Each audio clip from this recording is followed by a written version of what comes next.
और लिख लेना, और लिख करके भैया जल्दी देना। कितने रुपए का होता है, 3 रुपए का या 5 रुपए का। कहते एक बाप अपनी बेटी को 18-20 साल तक पालता है, बड़ा करता है, समझदार करता है, पढ़ाता है, लिखाता है। बेटी को घर में सोने की कीमत से भी ज्यादा कीमत से रखता है, क्योंकि कहते बेटी एक ऐसी चीज होती है जिसकी कोई कीमत नहीं होती, और बेटी को उतना ही सुरक्षित रखना चाहिए। महाराज जितना सुरक्षित हम अपने सोने को नहीं रखते, उतना सुरक्षित बेटी को रखना चाहिए। और महाराज वही बाप क्या करता है, वही बाप जब बेटी का विवाह करता है 7 भामरे डालते हैं, और 7 भामरों के बाद एकदम से दूसरे के हाथ में दे देता है। बेटी को घर से जब एक बाप विदा करता है, उतनी देर के लिए ये बाप होता है ना, वो बिल्कुल टूट जाता है अंदर से। हमारे जीवन के 2 काम ऐसे होते हैं कि हमारे जीवन की पूरी कमाई लग जाती है इन 2 काम में। एक होता है बेटी का विवाह, और एक होता है मकान।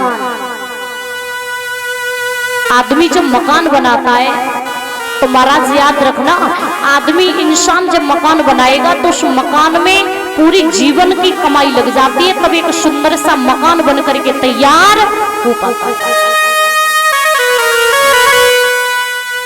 ऐसे ही एक बेटी होती है, जब बेटी का विवाह एक बाप करता है, जिस दिन से बेटी घर में जन्म लेती है और उसी दिन से जोड़ना प्रारंभ कर देता है।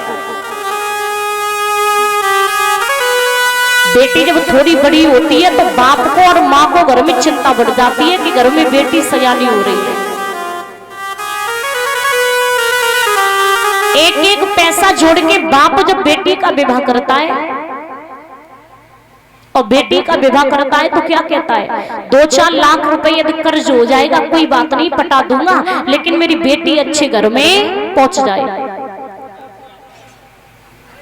बेटी को जब घर में बेटी होती है, बेटी का विवाह होता है, तो एक बाप जो होता है ना, दौड़ दौड़ करके काम करता है।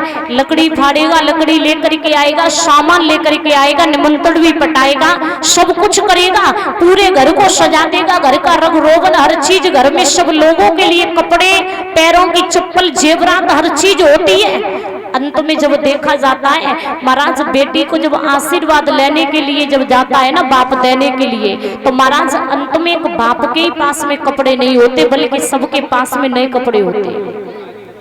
वो बाप रह जाता है, ना तो नई चप्पल होगी बाप के पैर में, ना शरीर पर नए कपड़े होंगे। फिर भी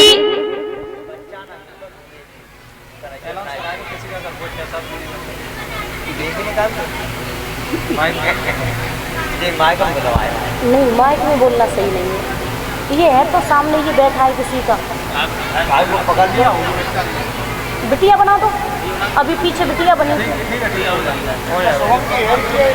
तो याद रहे, कहते हैं कि महाराज एक मकान होता है हमारा और एक बेटी का विवाह। ये जब हम 2 चीज करते हैं, बेटी का विवाह और एक मकान, इन 2 चीजों में आदमी के पूरे जीवन की कमाई चली जाती है। आपने एक चीज और देखी होगी कि महाराज मकान बनाना सरल है, लेकिन मकान को सजाना बहुत बड़ा कठिन है। ऐसे ही महाराज बेटी जब घर में होती है तो महाराज याद रखना, बेटी का विवाह कोई करना ज्यादा कठिन नहीं है, लेकिन बेटी खुश कैसे रहेगी उस घर में जाकर के, महाराज ये देखना बहुत ज्यादा कठिन है। आपने देखा होगा कई एक बेटियां ऐसी होती हैं कि ससुराल वाले इतने, आपने देखे होंगे कि इतने दहेज के सबसे ज्यादा वो लालची होते हैं कि दहेज देने में यदि हम और आप कम कर दें तो महाराज वो सारी जिंदगी बेटी को ताने मार मार के ही मार देते हैं कि तेरे बाप ने दे क्या दिया। अब आप एक बात बताओ, 18-20 साल की जो बाप अपनी बेटी को करके देता है, पढ़ा के लिखा के समझदार करके अपने घर की लक्ष्मी तुम्हारे घर में भेजता है, महाराज इससे ज्यादा आप और क्या लेंगे। बेटी जब आपको मिल गई वो आपके घर में आकर के आपके घर को सजाएगी, आपके घर को चलाएगी, आपकी सेवा करेगी, खाना बनाएगी, बर्तन साफ करेगी। इससे ज्यादा और क्या चाहिए आपको? कहते हैं कि महाराज दहेज के ऐसे ऐसे लालची लोग हैं कि महाराज उन्होंने यहाँ तक कि बेटी को दहेज के लालच में मार ही देते हैं बिल्कुल।